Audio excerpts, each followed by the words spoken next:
우리 모두 자리에서 일어나셔서 로마서 8장 말씀 함께 나누도록 하겠습니다.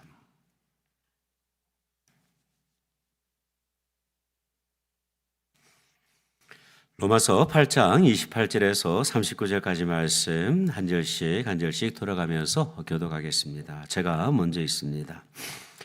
우리가 알거니와 하나님을 사랑하는 자 곧 그의 뜻대로 부르심을 입은 자들에게는 모든 것이 합력하여 선을 이루느니라.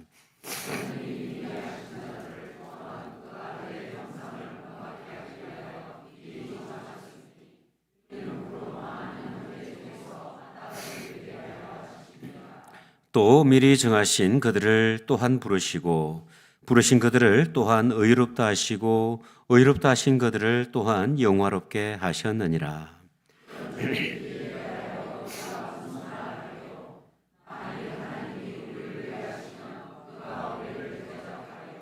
자기 아들을 아끼지 아니하시고 우리 모든 사람을 위하여 내주시니가 어찌 그 아들과 함께 모든 것을 우리에게 주시지 아니하겠느냐.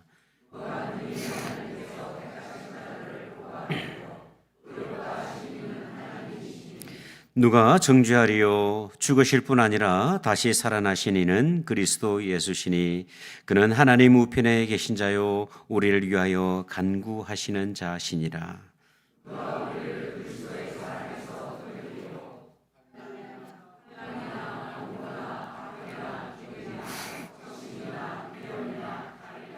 기록된 바 우리가 종일 주를 위하여 죽임을 당하게 되며 도살당할 양같이 여김을 받았나이다 함과 같으니라.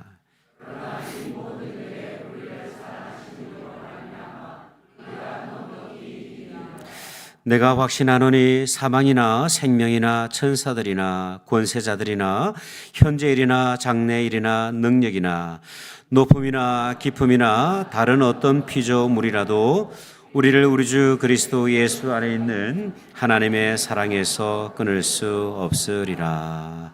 아멘. 자리에 앉으시겠습니다. 우리는 이 종교 개혁을 생각을 할 때 두 명의 유명한 사람을 이렇게 떠올리곤 합니다. 독일의 마틴 루터와 그리고 스위스의 존 켈빈이라는 분이죠. 근데 여러분, 이 종교 개혁의 역사를 쭉 살펴보면 보이지 않게 참 중요한 역할을 했던 인물들을 만날 수가 있어요. 그 가운데 마틴 루터를 도와서 이 종교 개혁을 완수를 했던 필립 멜랑턴이라는 인물이 있습니다. 이분은 마틴 루터보다 무려 15살이나 어렸던 동생이에요. 그런데 이 종교 개혁을 위해서 목숨까지 나누었던 참 절친이었습니다. 이 두 사람의 우정이 얼마나 깊었는가를 우리가 알 수 있는 것이 있는데 죽은 다음에도 유언에 따라 같은 무덤에 묻힐 정도로 참 진한 우정을 나누었다고 해요. 종교개혁이 한창이던 어느 날 이 마틴 루터가 낙담하고 실망하던 날이 있었습니다. 이때 필립 멜랑턴이 루터에게 이런 조언을 했다고 해요. 당신이 성경에서 발견한 진리를 확신하신다면 그 진리는 반드시 이길 것을 믿으셔야 합니다. 그리고 편지를 쓸 때마다 기회가 있을 때마다 이 루터에게 성경 구절을 늘 나누었는데요. 그 구절이 오늘 우리가 읽었던 말씀이에요. 그런 적이 일에 대하여 우리가 무슨 말 하리요? 만일 하나님이 우리를 위하시면 누가 우리를 대적하리요? 이 두 사람은요, 말씀을 통해서 종교개혁의 승리를 확신을 했고, 그리고 그 승리의 확신을 붙들고 끝까지 종교개혁을 마무리했던 것을 볼 수가 있습니다. 여러분, 오늘 본문은 사도 바울이 로마에 있던 성도들을 향해서 보낸 서신이죠. 근데 당시 로마 교회 성도들은요, 박해의 정점 가운데 있었습니다. 상황이 이러해요. 네로 황제가 직분하고 있던 AD 64년 로마 시내가 3분의 2 전체가 불타버리는 대형 화재가 있었어요. 시민들은 이 모든 사건의 배후에 누가 있었다고 생각을 했냐면 네로 황제가 있었다고 믿고 있었어요. 왜냐하면 네로 황제가 로마 신도시 계획을 발표했을 때 많은 시민들이 결사적으로 반대했는데요. 그래서 이 네로가 고의로 화재를 내고 난 이후에 신도시 계획을 추진한다고 생각을 하고 있었던 거예요. 상황이 이렇게 되자 네로는요, 자신을 보호하기 위해서 특별한 조치를 취하게 되는데, 이 모든 화재의 혐의를 죄 없는 그리스도인들에게 덮어 씌워버리게 됩니다. 이로 인해서 그리스도인들은요, 참으로 고난의 시대를 보내게 되죠.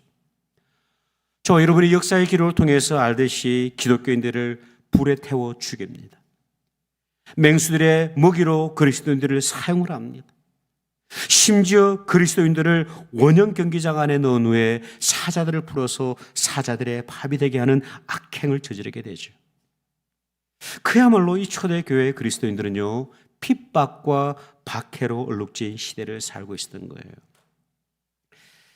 근데 여러분, 오늘 사도 바울은요, 이 서신을 통해서 우리가 넉넉히 이긴다, 그렇게 선언을 합니다. 로마 교회 성도들을 향해서 편지를 쓰는 가운데 우리가 넉넉히 승리한다, 그렇게 선언을 하고 있는 거예요. 간당간당한 승리가 아니라, 아슬아슬한 그런 승리가 아니라 확실하고도 넉넉한 승리를 선언을 하고 있는 거예요. 여러분, 왜 사도 바울은 승리를 장담을 하고 있을까요? 왜 사도 바울은 그리스도인들의 넉넉한 승리를 선언을 하고 있을까요? 우리가 이 땅을 살아가는 동안 만나는 수많은 위기와 고난들이 있습니다. 그럼에도 불구하고 하나님의 백성들은 넉넉히 승리할 줄 믿습니다. 그 이유가 오늘 본문에 쭉 기록이 되고 있어요. 첫 번째, 여러분, 우리가 넉넉히 승리할 수 있는 이유는 무엇이냐면 하나님의 주권에 대한 우리의 믿음이 있기 때문에 그래요. 여러분, 우리 다 같이 28절과 29절의 말씀을 같이 한번 읽어보죠. 시작.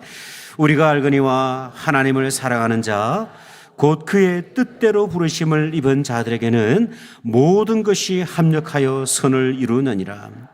하나님이 미리 아신 자들을 또한 그 아들의 형상을 본받게 하기 위하여 미리 정하셨으니 이는 그로 많은 형제 중에서 맏아들이 되게 하려 하심이니라.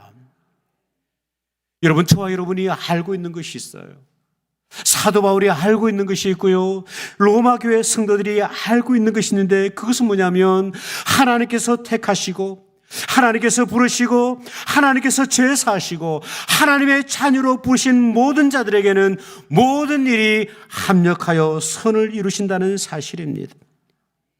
그것이 좋은 일이든 나쁜 일이든, 행복한 일이든 슬픈 일이든, 아니면 사업체가 문을 닫는 상황이든, 하나님께서는 이 모든 상황들을 통하여서 하나님의 주권적인 계획을 이루어 가신다는 사실이에요.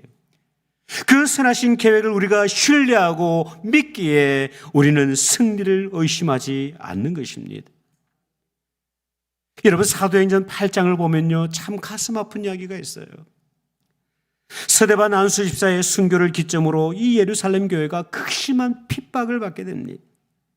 사도행전 1장 1절 하반절에서 3절을 보니까 이렇게 기록이 돼요.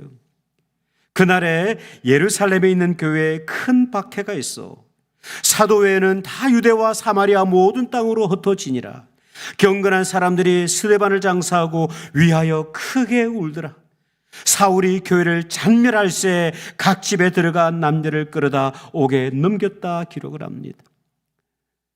사울을 중심으로 한 많은 박해자들이 그리스도인들을 일일이 수색해내가지고 감옥에다가 쳐넣고 있는 거예요.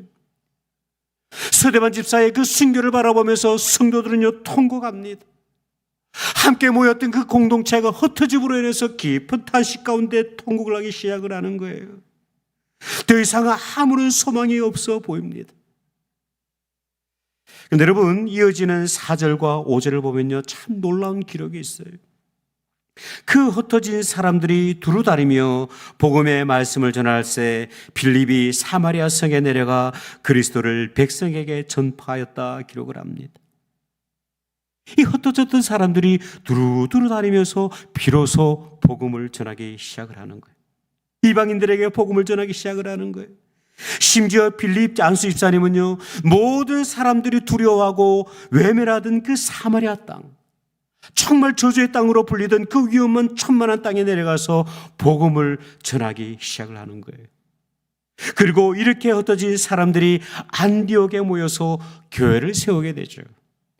여러분, 그 교회의 이름이 무엇일까요? 너무 쉽죠. 안디옥 교회. 여러분, 이 모든 역사 가운데는 사실 성령 하나님의 특별한 주권적인 역사가 있었어요. 왜냐하면 이 예루살렘 교회가 사도행전 1장 8절의 명령을 받았음에도 불구하고 흩어지질 않아요. 여러분, 사도행전 1장 8절의 말씀이 뭔가요? 오직 성령이 너희에게 임하시면 너희가 권능을 받고 예루살렘과 유대와 사마리아와 땅 끝까지 이르러 내 증인이 되리라 하시니라. 이 명령을 받았어요. 이 선교적인 명령을 받았음에도 불구하고 예루살렘 교회가 그 사명을 잊어버리고 있었던 거예요. 근데 여러분, 하나님께서는요, 이 박해라는 과정을 통해서 이 예루살렘 공동체를 흩으십니다. 그리고 그 흩어진 공동체를 통해서 선교적인 지향적인 교회를 세우시게 되는데, 그 교회가 바로 선교의 사명을 감당했던 안디옥 교회예요.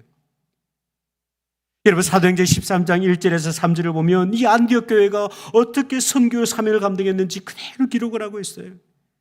안디옥 교회에 선지자들과 교사들이 있으니 곧 바나바와 니게르라 하는 시몬과 구레네 사람 루기오와 분봉왕 헤롯의 젖동생 마나인과 및 사울이라. 주를 섬겨 금식할 때에 성령이 이르시되 내가 불러시키는 일을 위하여 바나바와 사울을 따로 세우라 하시니 이에 금식하며 기도하고 두 사람에게 안수하여 보냈다 기록을 합니다. 비로소 복음이 세상 가운데 흩어지기 시작을 한 거예요. 하나님의 주권적인 역사입니다. 몇 년 전에 후배 목사님으로부터 전화가 왔기에 제가 안부를 물었어요. 목사님, 요즘 어떻게 지내십니까? 어떻게 지내세요? 근데 그 목사님이 이런 이야기를 하시는 거예요. 목사님, 지금 제가 맨해튼에 있는 저희 교회 집사님 가게에 폐업 감사 예배를 드리려고 하고 있습니다. 제가 잠시 의식을 했어요. 아, 개업 예배, 감사 예배 가신다고요? 근데 목사님이 아니에요, 목사님. 지금 폐업 감사 예배를 드리러 가고 있어요. 그렇게 이야기를 하시는 거예요. 그래서 이 목사님이 자초지종을 설명을 하시는데 이야기를 듣고 보니까 어떤 상황이냐면 코로나를 지나기 전까지만 하더라도 가게가 참 잘 되었다고 해요. 그런데 이 코로나를 지나던 가운데 더 이상 렌트비를 감당할 수 없어가지고 이 가게를 정리하게 되셨는데요. 근데 그 가게의 문을 닫으시면서 폐업 감사 예배를 드리고 싶은 거예요. 목사님, 바쁘시더라도 오셔서 이 감사 예배에 좀 인도해 주십시오. 그렇게 요청을 했다고 해요. 여러분, 가게 문을 닫으면서 어떻게 감사 예배를 드릴 수가 있을까요? 그렇지 않습니까? 정말 내리막길을 걸어가고 있는데, 실패를 정말 거듭하고 있는데 어떻게 우리가 감사 예배를 드릴 수가 있을까요? 아마도 그분에게는 이 로마서 8장의 믿음이 너무나도 분명했던 것 같아요. 지금까지 인도하신 그 하나님께서 내일 또한 인도하실 것을 믿고 신뢰하기 때문에 하나님 앞에 감사 예배를 올려드리는 것입니다. 여러분, 우리가 살아가는 오늘이 때로는 힘에 부칠 때도 있습니다. 때로는 실패를 경험할 때도 있어요.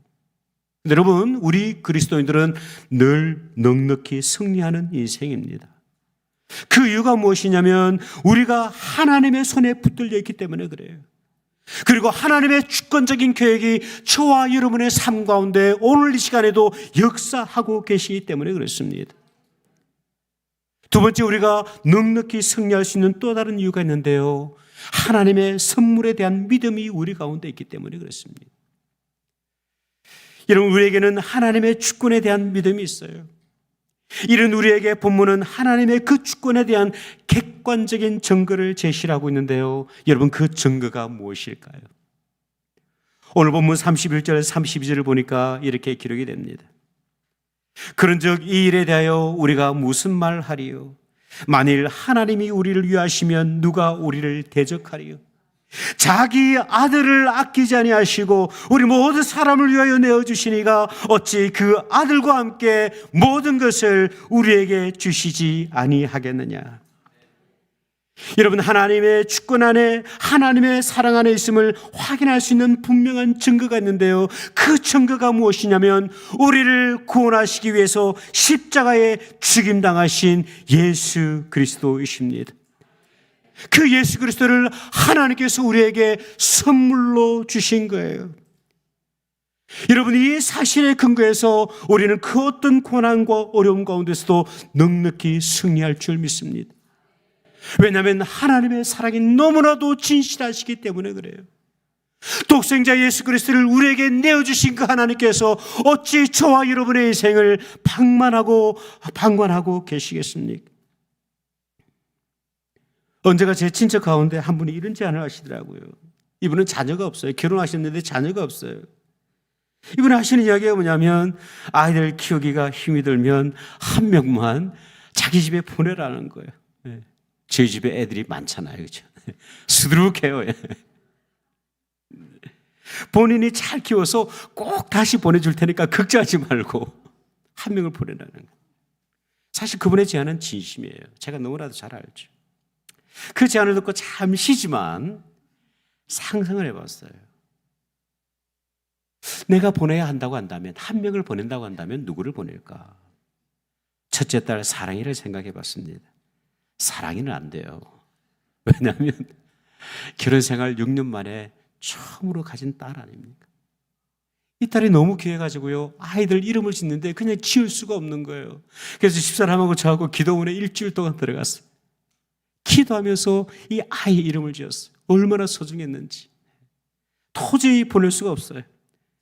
둘째 딸 소망이를 한번 생각해 봤습니다. 소망이도 안 돼요. 여러분, 지금 소망이가 지금은 좀 이렇게 시큰둥하고 막 그렇긴 하지만, 어릴 때 소망이는요, 정말 그 부모의 애간장을 녹이는 아이입니다. 애교가 얼마나 많은지 몰라요. 엄마 아빠 앞에서 막 춤을 추면요, 그냥 잘 녹아요, 녹아. 우리 집에서 애교가 가장 많은 애가 사랑이 소망이에요. 셋째 딸 소망이도 믿음이도 한번 생각을 해봤어요. 근데 믿음이는 더 포기할 수가 없어. 왜냐하면 저희 집에 가장 약한 아이가 믿음이에요. 마음이 어려가지고 어릴 때부터 얼마나 눈물이 많았는지 몰라. 누구보다 엄마 아빠의 보살핌이 필요한 아이가 셋째 딸이에요. 마지막으로 넷째 요한이를 한번 생각해 봤습니다. 됩니까? 안 됩니까? 유일한 아들이잖아요. 유일한 아들. 어떻게 내보내요? 한 명 그 누구 하나 포기할 수가 없어요.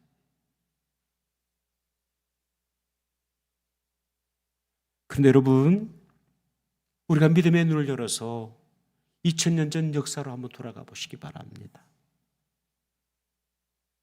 하나님께서는 유일하신 독생자 예수 그리스도를 우리를 위해서 친히 내어 주셨어요. 그 예수를 골고다 언덕 그 십자가에 못을 박으셨습니다. 사복음서는요, 예수 그리스도께서 십자가에 못 박혀 운명하시던 그때에 있었던 이 땅의 사건을 공통적으로 기록하고 있는 것이 있는데, 마태복음 27장을 보니까 이렇게 기록이 돼요. 제6시로부터 온 땅에 어둠이 임하여 제9시까지 계속되었다.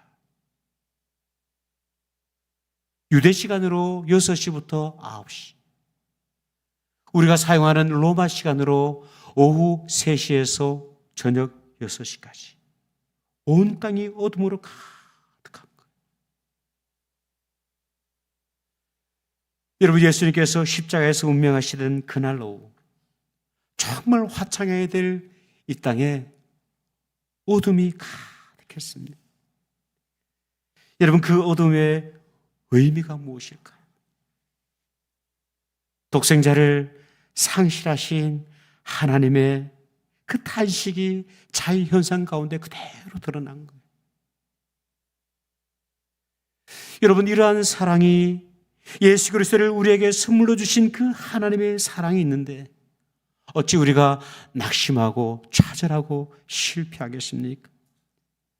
여러분, 그분은 오늘도 살아계셔서 우리 안에 역사하시는 살아계신 하나님이십니다.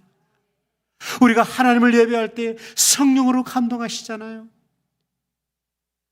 성령의 감동하심 없이는 우리 하나님의 임재를 경험할 수가 없어요.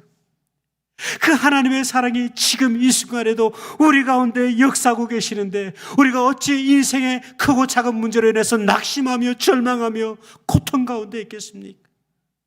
여러분, 우리가 넉넉히 승리할 수 있는 이유는요, 나에게 힘과 능력이 있어서가 아니에요. 우리 안에 살아계신 예수 그리스도의 사랑이 우리 가운데 역사하고 계시기 때문입니다. 마지막으로 우리가 넉넉히 승리할 수 있는 마지막 이유는 그 하나님의 사랑에 대한 믿음이 우리 가운데 있기 때문이에요. 여러분, 우리 다 같이 35절, 36절의 말씀을 읽어보죠. 시작. 누가 우리를 그리스도의 사랑에서 끊으리요? 환난이나 곤고나 박해나 기근이나 적신이나 위험이나 칼이랴. 기록된 바 우리가 종일 주를 위하여 죽임을 당하게 되며 토살당할 양같이 여김을 받았나이다 함과 같으니라. 여러분, 이 말씀은요, 너무나도 가슴 아픈 말씀이에요. 당시 1세기 그리스도인들이 직면해야 했던 그 고난의 모습들이 그대로 소개가 됩니다. 환난과 곤고와 박해와 기근과 적신과 위협과 칼의 위협이에요. 여러분, 그 무엇 하나 가벼운 것이 없어요. 제가 여기서 기록이 된 환난이라는 단구를 연구를 하다 보니까 이 환난의 의미가 뭐냐면, 농부들이 마당에서 곡식을 쫙 깔아놓고 도리깨질을 하는 것이 바로 이 환난의 의미예요. 여러분, 초대교회 성도들의 모습이 그래요. 이 그리스도인들을 마당에 눕혀놓고 세상은요, 도리깨질을 하고 있는 거예요. 공고는 정신적인 고통을 의미를 하고 있습니다. 박해는 보란듯이 대놓고 하는 핍박을 의미를 하고 있어요. 기근과 적신은 배고픔과 입을 옷이 없는 심각한 가난을 의미합니다. 여러분, 초대교회 성도들이 그랬어요. 신앙을 가지고 있다는 이유로, 예수를 믿는다는 이유로 죽임을 당해야만 했습니다. 경제적인 불이익을 감수해야만 했고요, 막대한 세금을 부과할 수밖에 없었습니다. 이로 인해서 겪어야만 했던 그 모든 가난과 어려움들. 그래서 사도 바울은요, 그 신약시대의 성도들의 모습을 어떻게 비유를 하고 있냐면, 시편 44편을 인용하면서 이런 표현을 하고 있는 거예요. 도살당할 양같이 여김을 받았다, 그렇게 기록을 합니다. 참 두렵죠. 근데 여러분, 이어지는 본문은요, 사도 바울이 이렇게 선언합니다. 도살당할 양같이 여김을 받고 있는 환경 가운데 있지만, 그러나 이 모든 일에 우리를 사랑하시는 이로 말미암아 우리가 넉넉히 이기느니라. 내가 확신하노니 사망이나 생명이나 천사들이나 권세자들이나 현재일이나 장래일이나 능력이나 높음이나 기쁨이나 다른 어떤 피조물이라도 우리를 우리 주 그리스도 예수 안에 있는 하나님의 사랑에서 끊을 수 없으리라. 여러분, 우리가 승리할 수 있는 이유는 우리가 특별해서가 아닙니다. 하나님이 우리 편이시기 때문에 그래요. 하나님의 사랑이 진실하시기 때문에 그렇습니다. 그 사랑이 우리에게 있는 이상 더 이상 우리는 결코 낙심하거나 쓰러지지 않는 거예요. 그 하나님의 사랑이 저와 여러분을 강권하시기 때문입니다. 제가 참 좋아하는 찬양이 하나가 있는데, 그 제목이 뭐냐면 Even When He is Silent라는 작품입니다. 이 찬양의 가사가 어떻게 이렇게 전달되어졌냐면, 2차 세계대전이 있던 어느 날 독일 쾰른에 있던 유태인 수용소 지하실 한켠에서 이 낙서가 발견이 된 거예요. 그 낙서를 그대로 가져와서 찬양 가수 앤them으로 성각으로 만든 것이 바로 Even When He is Silent라는 작품인데요, 그 벽에 이런 내용의 고백이 새겨져 있는 거예요. I believe in the sun even when it's not shining. 나는 태양이 비춰지지 않을 때에도 태양이 있음을 믿습니다. I believe in love when I feel it not. 나는 사랑을 느낄 수 없을 때에도 사랑이 있음을 믿습니다. I believe in God even when He is silent. 나는 하나님께서 침묵하실 때에도 하나님이 살아계심을 믿습니다. 지난 한 주간 사실 제가 참 많은 힘든 시간을 보냈어요.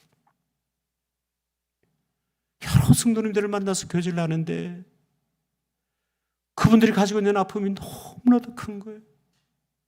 교회에서 만날 때는 평범해 보이고 늘 웃음 미소로 이렇게 만나다 보니까 그 속속들이 그 사정을 몰라요. 근데 신방을 하고 전화를 하고 그렇게 하던 가운데 참 많이 어렵게 사시는 분들을 만납니다.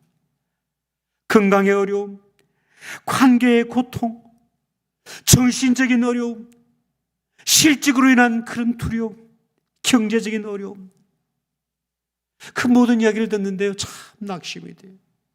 힘이 들었어요. 여러분, 오늘 말씀을 준비하던 가운데 정말 다시 한번 확인했습니다. 우리는 넉넉히 승리할 것입니다. 우리에게 소망이 있음을 다시 한번 확인하시기 바랍니다. 힘겨운 오늘 우리가 살아가지만 여전히 하나님이 살아계십니다. 그 하나님이 우리를 위하시고 계시고 그 하나님이 예수 그리스도를 우리에게 선물로 주셨어요. 그 하나님의 사랑이 세상 끝나는 날까지 변함없으시기 때문에 우리는 두려워하지 않습니다. 어두운 그 고난의 길을 걸어가시는 분들이 많이 계시리라 생각을 합니다. 여러분들 낙심하지 마시고 다시 한번 이 넉넉히 승리를 선언하고 계시는 그 하나님의 말씀을 붙드시기를 바랍니다. 그 승리의 말씀을 붙들므로 말미암아 말씀의 주인공, 정말 이 신앙의 간증의 주인공이 남이 아니라 바로 저와 여러분이 되는 놀라운 은혜가 있으시기를 주님의 이름으로 축원드립니다. 기도하겠습니다.